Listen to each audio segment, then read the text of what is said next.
Hi everyone and welcome back to my channel. I hope everybody is well and I hope that everybody survived yesterday, yesterday being a Friday the 13th of November. So today's obviously the 14th of November, Saturday. The weather outside is pretty shocking at the moment. I don't think it's stopped raining yet, but I have a inbox review to do, which it's the first of 4 that I will do. I've just recently purchased 4 kits from my local Aldi store. I assume that these have been brought in for Christmas, and they did have 6 kits. 2 I wasn't really interested in, but the 4 that I did get are all World War II fighter aircraft. So I picked up a 1/72nd scale Supermarine Spitfire, a 1/72nd scale Hawk Hurricane, a 1/72nd scale Messerschmitt Bf-109, and a 1/72nd scale Focke-Wulf FW-190. They're all starter kits, they're all level 1. And they were all £4.99 each, which I don't think was an unreasonable price, to be quite honest. So the kit we're going to look at today is going to be that iconic World War II aircraft, the Supermarine Spitfire. So straight away, the front of the box, you've got this fantastic artwork that Airfix is renowned for. For those of us that grew up in the sort of like the 60s, 70s, we knew the aircraft kits, the Airfix kits that we would buy would often have great artwork, inspirational artwork on them. And that sadly changed in the 80s, where they decided to, as their box cover work, they would take a photograph of the completed model, which was a bit drab, to be quite honest. And it kind of helped lead, I feel, a bit to the declining modelling in the 80s and towards the 90s. But it's nice to see that now that Hornby have it, that we've gone back to this great artwork. So looking at the front of the box, obviously Supermarine Spitfire Mk.1a. We've got the call-outs for the colour scheme, and there's only one colour scheme, one variation included in the box. And because this is a starter set, we also get acrylic paints, brush and poly cement, and it's recommended for ages 8+. So on one side of the box we've got a couple of multilingual warnings. On the other side of the box we've got what the kit is, the colour scheme called out again. It's skill 1, flying hours, a very short synopsis of what the kit is, and then just basically the same artwork on the ends. So if we get into the box, on the back of the box is obviously the colour artwork, which is really nice. It's nice to see full colour artwork, and I know Airfix have started doing this recently. So the 4 paints that are called out on the artwork are all included with this kit. So if we open the box, first baggie we get is the paints and the glue. We've then got the sprues, and then we've got the instructions and the brush. So we'll pop these bits to one side, and what we'll do, and I'll put the decals to one side as well, and we'll just have a quick look at the instructions. So standard Airfix fare at the moment.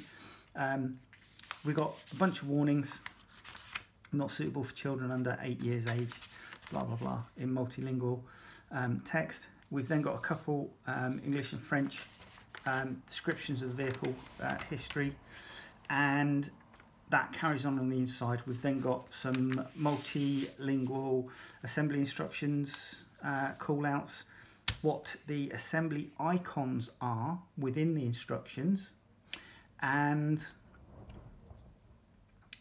we then have some more warnings, multilingual warnings. Turning over the page, okay, well this is new. I've not seen, it says here, advice for supervising adults. I've not seen that before.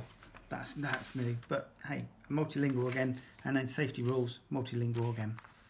So looking at the instructions, they are fairly standard fare, exploded drawings with painting where required, called out.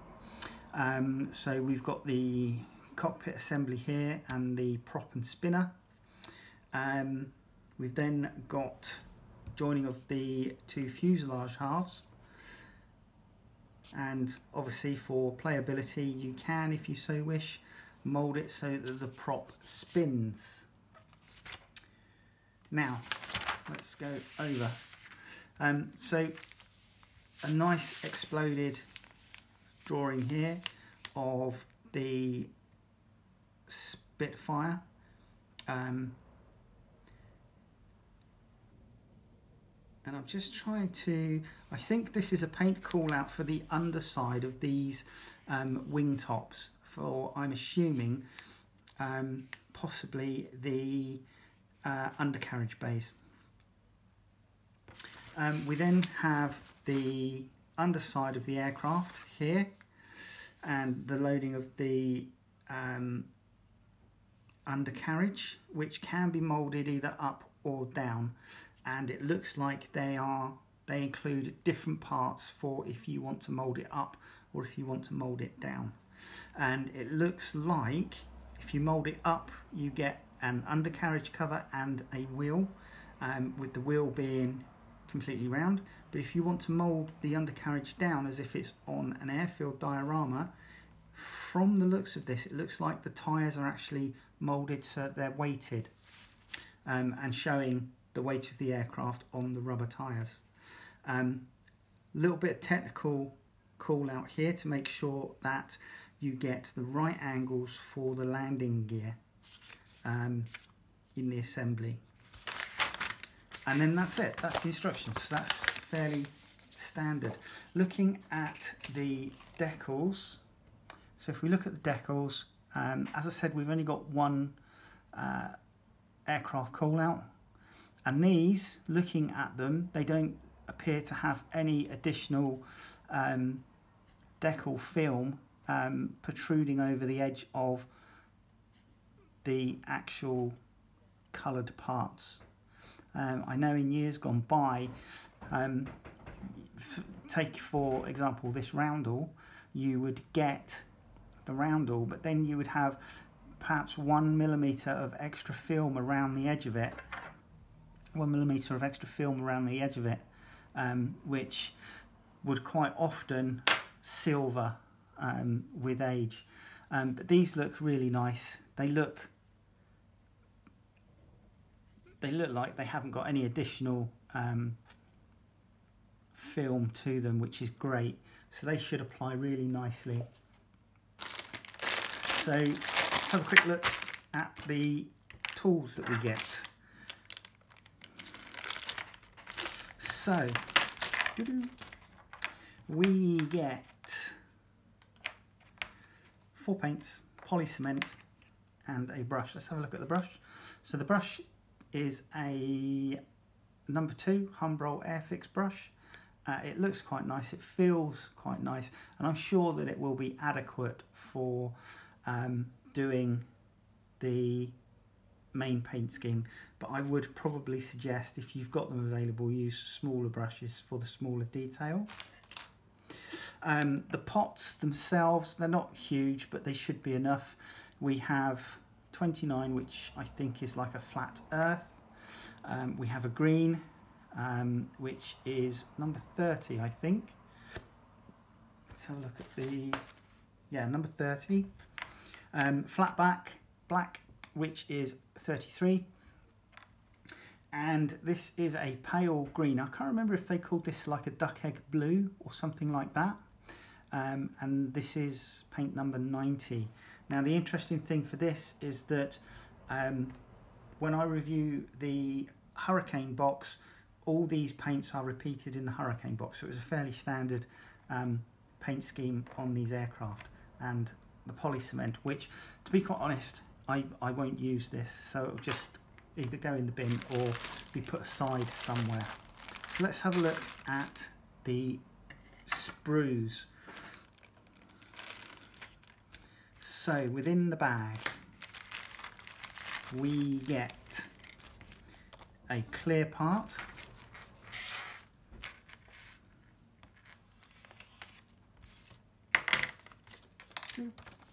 so it's a single clear part for the canopy, and then there's a light lens just here.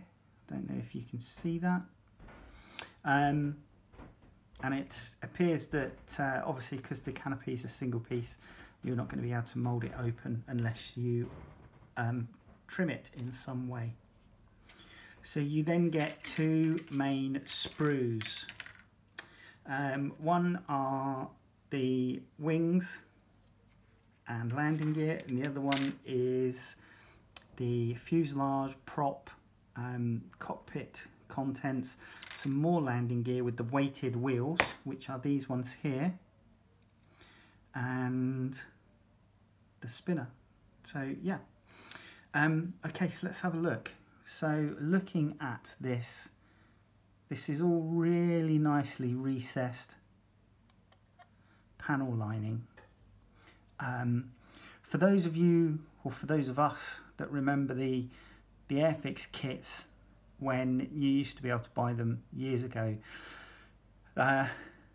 this is fairly new tooling, and you can tell it's not part of their classic kits range simply because of the fact that all the parts are framed within the sprue, whereas on a lot of the older Airfix kits you would have, for example, you would have a piece of the sprue and then you would have all the parts coming off of the sprue in different directions.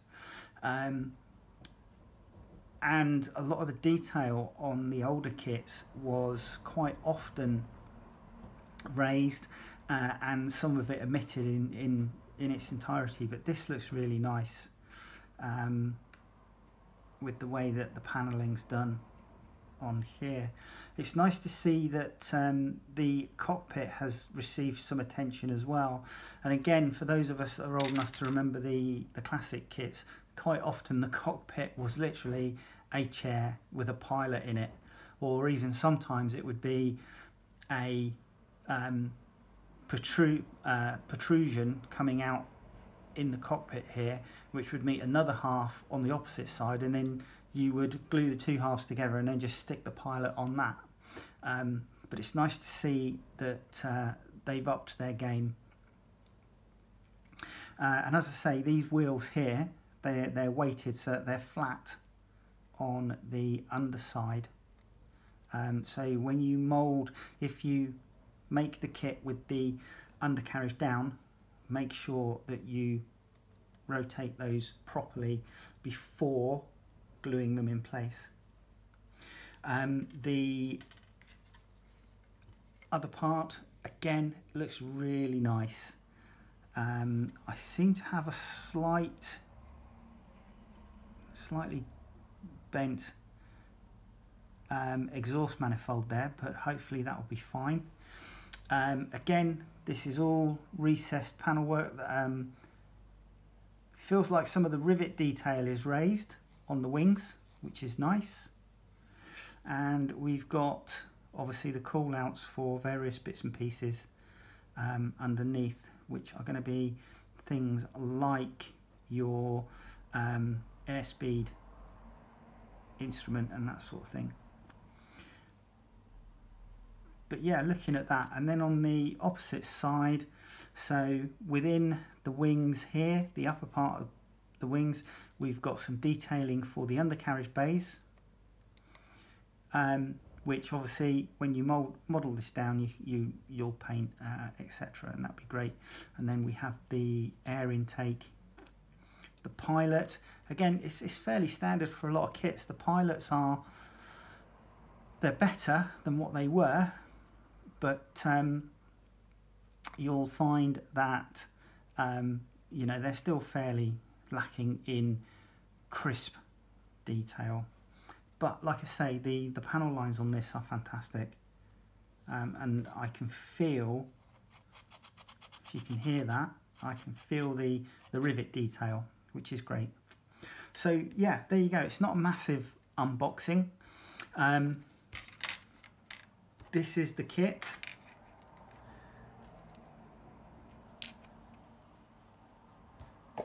The instructions,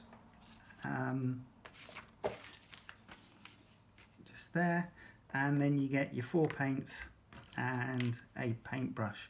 So all in all, for a youngster that's fairly new to modelling, this would be quite nice, especially with adult help, because as I say, there is a slight technicality to building it in getting the landing gear at the correct angle if you decide to mould it down. But other than that, they should be able to do most of this themselves, and I perfectly feel that it was worth $4.99. Anyway, if you like what I do on my channel, please like and subscribe and share with others, and I'll see you on the next one. Okay, bye.